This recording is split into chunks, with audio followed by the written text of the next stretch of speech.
Hey guys, Zepha here. Well. It's been an interesting week to say the least. For those of you not in the know, there was a bit of drama related to the cryingsky raid, and let's just say, because of that drama, a fairly large number of players have, as of today, been suspended. Just to give you all a brief recap, the Azteca-themed cryingsky raid has been live for about 3 months now, and despite a great deal of effort on behalf of multiple guilds, has remained unbeaten. It's an incredibly difficult raid, and after 3 months of trying, many people have just given up on finishing it at all. However, after the most recent patch, there was an unintended issue where when people entered the raid itself was no longer working as normal, and instead there was a second chance chest for the final boss and a raid gear crafting vendor right at the entrance for anyone to use. Basically, as long as you were willing to spend crowns on the second chance chest, you could keep opening it over and over to get the raid gear, which obviously no one had access to before because no one had beaten the raid. So many people gave into temptation and opened the chest not once or twice, but over and over and over to get as much raid gear as possible, and in many cases spent thousands of crowns to do so. Clearly, this was unintended on the developers' part, and within hours of this issue coming up, the developers disabled all raids to prevent further abuse of the second chance chest and crafting vendor. However, by then, the damage had already been done, and people were not only PvPing with the raid gear, which sometimes gave an unfair advantage over people who did not have the gear, but also hatching the raid pets with others and spreading the pets around.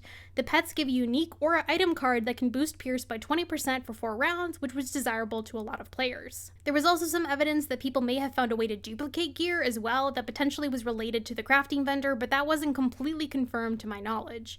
Obviously, the developers considered all this as taking advantage of an exploit, which very much is not allowed under the terms of service, so over the weekend through today, players have been waiting to see what their response would be.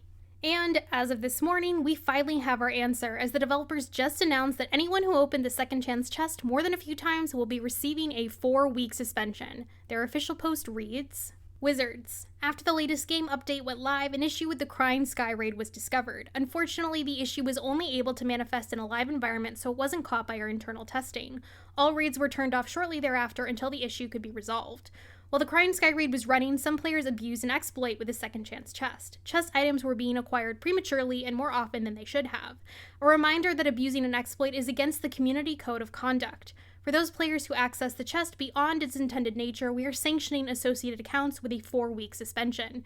When an issue of this magnitude is discovered, please report it immediately to customer support. Don't risk your account getting sanctioned. Thanks, Kingsisle team. These suspensions affected several major guilds, content creators, and community members, who I will not be naming, but this is definitely a big deal and shows that Kingsisle takes this kind of thing very seriously. In addition, the developers announced that players who are banned will be allowed to keep their raid gear, which is interesting. It seems like perhaps the developers are banking on the likelihood that players will be able to beat the raid as intended in the next month. Otherwise, they'll run into the same issue of the returning banned players having unobtainable gear and using it to their advantage in PvP and other areas. So, clearly, the community has very mixed feelings about all this. Some players think that because this exploit was put into live realm and the developers didn't notice it in time, that it's 100% KI's fault that any of this happened.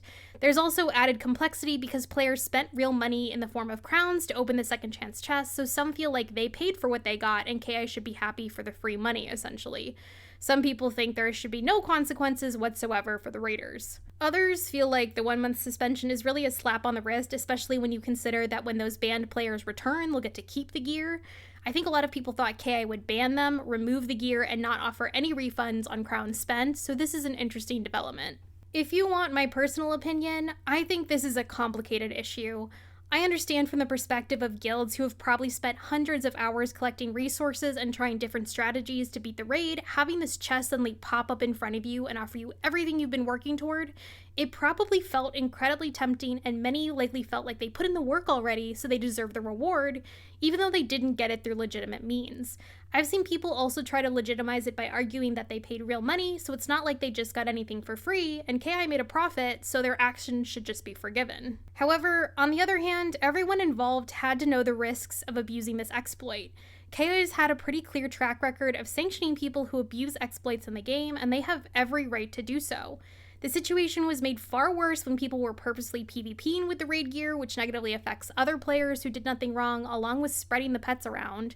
The smart and correct thing to do would have been to report the exploit immediately and not use the chest beyond initial testing purposes to confirm it was in fact an unintended exploit. Overall, I actually think KI was pretty fair with their response to this issue. They could have permanently banned everyone involved and removed all their gear, but instead chose only a short-term ban and everyone still gets to keep the gear they paid for.